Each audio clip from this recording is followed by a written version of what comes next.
அன்புக்குரியவர்களே, ஆண்டவர் இயேசுவின் இனிய திருப்பெயரில் உங்களை அன்போடு வாழ்த்துகின்றேன்.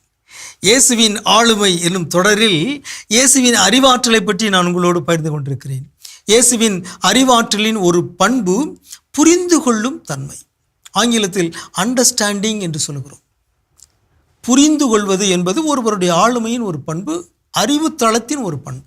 அறிவாற்றலுக்கு பல தளங்கள் இருக்கின்றன, பல கூறுகள் இருக்கின்றன. அவற்றில் ஒன்று புரிந்து கொள்ளுதல், அண்டர்ஸ்டாண்டிங். மற்றவர்கள் சொல்வதை நாம் புரிந்து கொள்ள வேண்டும். நாம் சொல்வதை மற்றவர்கள் புரிந்து கொண்டார்களா என்பதை நாம் புரிந்து கொள்ள வேண்டும். நீங்கள் கவனித்திருப்பீர்கள், விவிலியத்தின் நற்செய்தி நூல்களின் பல இடங்களில் இயேசு தன்னுடைய சீடர்களிடம் கேட்கிறார், இவை அனைத்தையும் நீங்கள் புரிந்து கொண்டீர்களா? அவங்க புரிந்து கொள்ளாவிட்டாலும் கூட ஆம், நாங்கள் புரிந்து கொண்டோம் என்று பதில் சொல்கிறார்கள். சில நேரங்களில் புரிந்து கொண்டார்கள், சில நேரங்களில் புரிந்து கொள்ளவில்லை, சில நேரங்களில் தாமதமாக புரிந்து கொண்டார்கள். ஆனால் இயேசு புரிந்து கொண்டார். இயேசு மக்களுடைய மனநிலையை புரிந்து கொண்டார், அவர்களுடைய உணர்வுகளை புரிந்து கொண்டார், அவர்களுடைய தேவைகளை புரிந்து கொண்டார். புரிந்து கொள்வது என்பது நல்ல ஒரு ஆளுமை பண்பு, நல்ல ஒரு அறிவாற்றல் பண்பு. நம்முடைய உறவுகளில் நாம் ஒருவரை ஒருவர் புரிந்து கொள்ள வேண்டும். நம்முடைய பணி வாழ்வில் அந்த சூழலை நாம் புரிந்து கொள்ள வேண்டும். அண்டர்ஸ்டாண்டிங் என்பது நல்ல ஒரு ஆளுமை பண்பு. லூக்கா நற்செய்தி 2:47 இயேசுவை பற்றி 4 செய்திகள் சொல்லப்பட்டிருக்கின்றன. சிறுவன் இயேசு 12 வயதில் எருசலேம் கோவிலில் மறை போதகர்கள் நடுவில் இருக்கிறார். அங்கே 4 விதமான செய்திகள் அவரை பற்றி சொல்லப்பட்டிருக்கின்றன.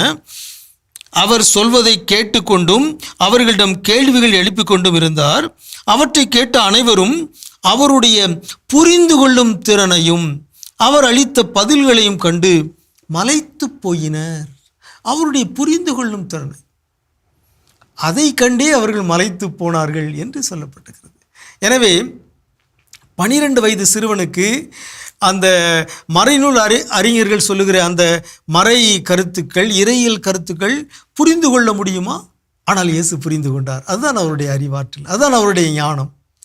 சில குழந்தைகளை நாம் பார்க்குறோம் பார்த்தீங்களா, குழந்தை பருவத்திலேயே அவர்கள் ஜீனியஸ்களாக இருக்கிறார்கள், அறிவாற்றல் மிக்கவர்களாக இருக்கிறார்கள். சிலவற்றை எளிதாக புரிந்து கொள்கிறார்கள். அவர்களெல்லாம் நாம் சைல்டு ப்ராடிஜி என்று சொல்கிறோம். குழந்தை பருவத்திலேயே அறிவாற்றல் மிக்கவர்கள். இயேசு அப்படிப்பட்ட ஒரு பையனாக, சிறுவனாக இருந்தார். 12 வயதில் அவர் புரிந்து கொண்டார். புரிந்து கொள்வது என்பது இயேசுவின் ஆளுமை பண்புகளில் ஒன்று. இயேசுவைப் போல நாமும் ஒருவரை ஒருவர் புரிந்து கொள்வோமாக, பிறரை புரிந்து கொள்வோமாக, சூழ்நிலைகளை புரிந்து வாழ்வோமாக. உங்களுக்கு அமைதி உரித்தாகுக.